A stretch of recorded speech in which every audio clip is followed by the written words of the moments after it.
Merci à tous.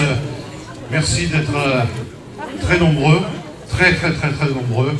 Merci d'avoir répondu à notre invitation. Ouais. Vous les amis, vous les Seynois. Je dois vous dire ma très grande satisfaction, d'abord, devant la sagesse et la détermination des organisations politiques seynoises qui, depuis plusieurs mois, et pour certaines, contre l'avis de leurs instances nationales, ont voulu parvenir à cette unité la plus large possible des sensibilités de la gauche, de l'écologie et de la cause républicaine. Ils l'ont voulu et ils l'ont réalisé.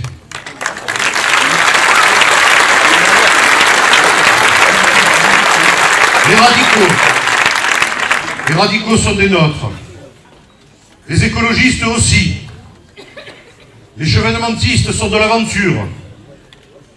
Les régionalistes nous accompagnent. Les anticapitalistes soutiennent, et l'une des leurs est parmi nous. Les socialistes sont là, venus des deux sections de la Seine, enfin rassemblés, même si quelques-uns de l'une de ces deux sections ont pris le risque et la grave responsabilité de la division en s'engageant sur une liste de fractions. Le Front de gauche est aussi dans le mouvement, avec sa principale composante, que sont les communistes des deux sections seynoises.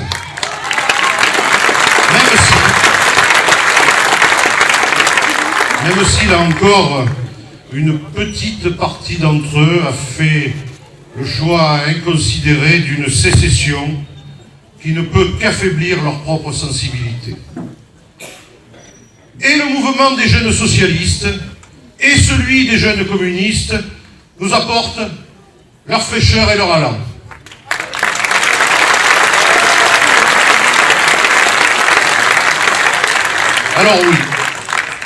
Alors oui, l'essentiel est là. La gauche seynoise est rassemblée autour d'une vision pour la Seine. Toutes les sensibilités de la gauche et de l'écologie. Et cette équipe, qui est derrière moi, va au-delà des partis. Des républicains, femmes et hommes de la société civile, non engagés dans une organisation politique, viennent l'enrichir de leur diversité et de leur implication citoyenne d'acteurs économiques, d'acteurs sociaux, d'acteurs culturels.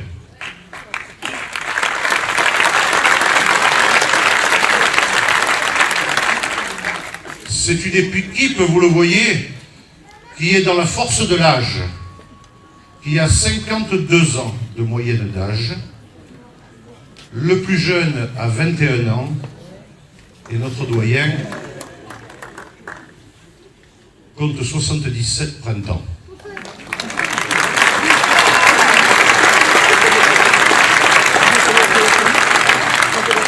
Une douzaine a moins de 40 ans. Un peu plus du tiers sont des retraités. Et 6 sur 10 sont donc, vous avez fait la soustraction, des actifs. C'est aussi une équipe avec du sang neuf. Une équipe profondément renouvelée. 2 tiers de nos 49 colistiers ne siégeaient pas dans l'actuelle majorité municipale. Celle-ci compte dans cette équipe 18 élus sortants qui ont fondé, et je leur en sais gré, pendant 6 ans, les bases d'un renouvellement urbain et sont loin d'avoir à rougir de leur action.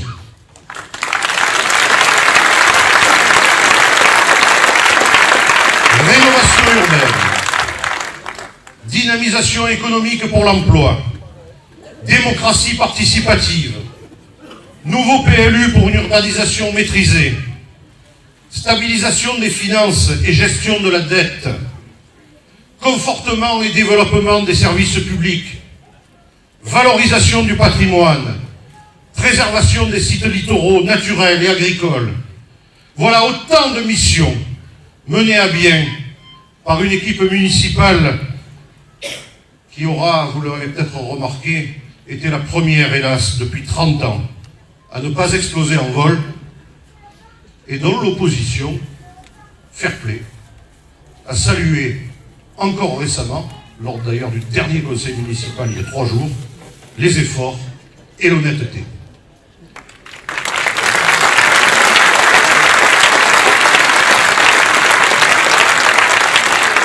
Opposition. Je parle de la vraie opposition. Celle qui siège au conseil municipal jusqu'à la fin du mois de mars.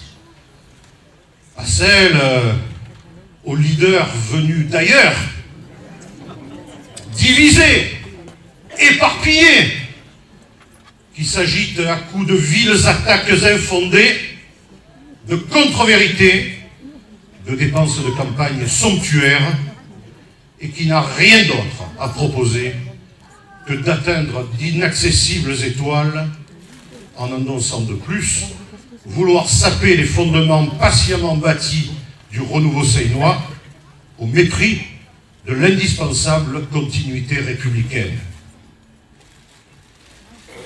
L'équipe. Cette équipe aussi, c'est une équipe qui reflète la diversité des professions de chez nous.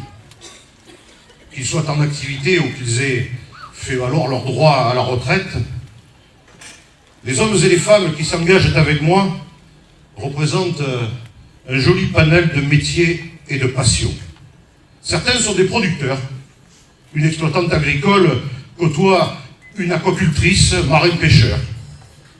Certains sont issus de l'industrie et de la transformation, qu'ils aient travaillé au chantier naval ou qu'ils exercent à l'arsenal de la Marine nationale.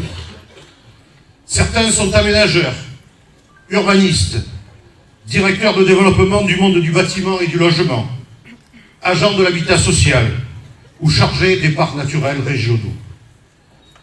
Certains sont des acteurs de l'économie locale, du cadre commercial à l'agent d'assurance, en passant par l'employé de la grande distribution, la commerçante, la buraliste et le restaurateur.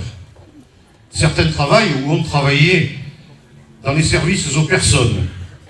Dans cette équipe, l'assistante sociale côtoie l'éducateur spécialisé, l'animatrice socio-éducative, le médecin, la soignante et la secrétaire médicale. La directrice d'école privée catholique fait équipe avec les formateurs de l'insertion professionnelle, les professeurs de l'enseignement public, personnel de collège, du lycée ou de l'université. Les travailleurs indépendants, professions libérales, chefs d'entreprise et commerçants sont prêts à coopérer avec des fonctionnaires de l'État ou des collectivités et avec des agents et des cadres du champ privé non lucratif, associatif ou mutualiste. Les travailleurs de la mer, cette mer qui nourrit notre Seine depuis des siècles, sont bellement représentés dans l'équipe. Certains, je le disais, comme exploitants de ces ressources naturelles, d'autres comme personnel civil ou officiers réservistes de la Marine nationale, tel autre comme contrôleurs d'installations portuaires, personnel de l'exploration des fonds des océans, techniciens des câbles sous-marins ou experts maritimes. Le monde de la communication, des lettres, de la culture, des arts, du spectacle et des festivités, ce monde-là est des nôtres aussi, avec des professionnels et des acteurs associatifs.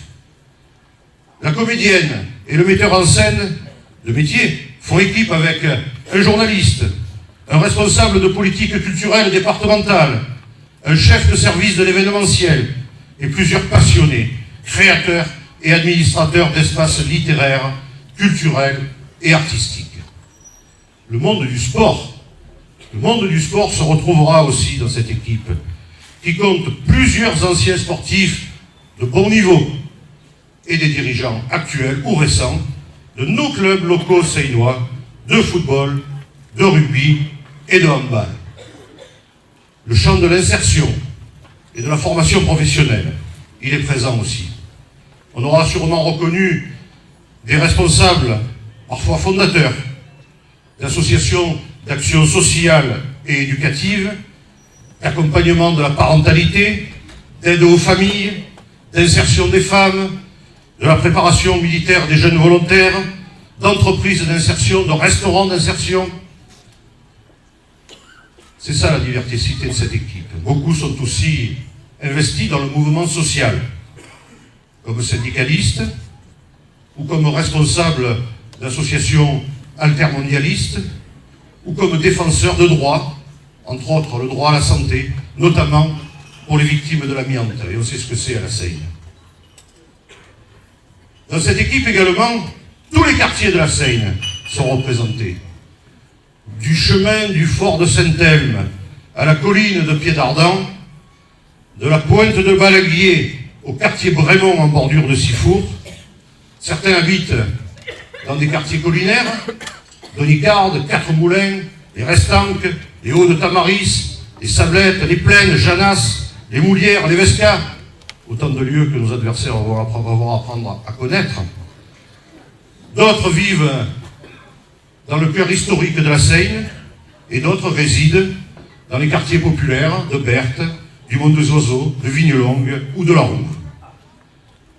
Et ce que je dois vous dire, amis seinoises et amis seinois, ceux-là, autour de moi, toutes et tous, seinois de plusieurs générations, ou s'y étant plus récemment installés, ont en partage une indéfectible volonté de faire ensemble que la Seine poursuive sa renaissance vers son avenir économique, social, culturel et environnemental.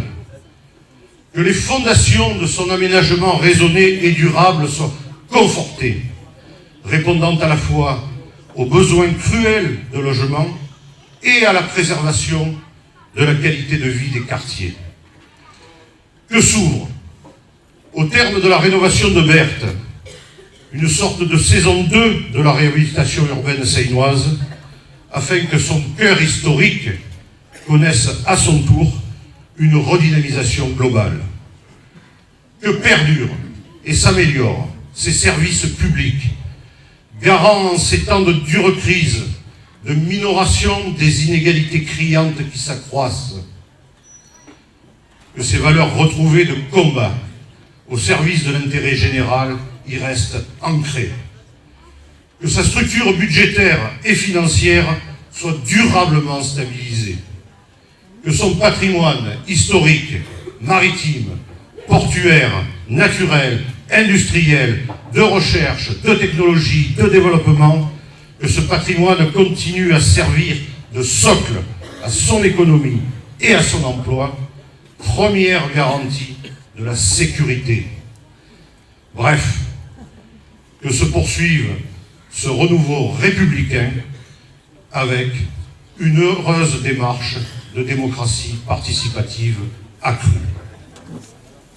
Ce projet, notre vision d'avenir pour une Seine d'harmonie, on en parlera très bientôt dans le 2e numéro de notre journal qui sera diffusé sous peu.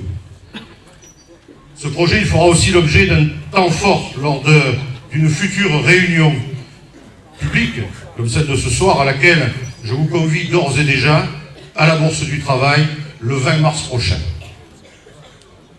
Pour l'heure, je dois simplement vous dire que je suis très très heureux que cette équipe m'ait témoigné sa confiance pour l'animer.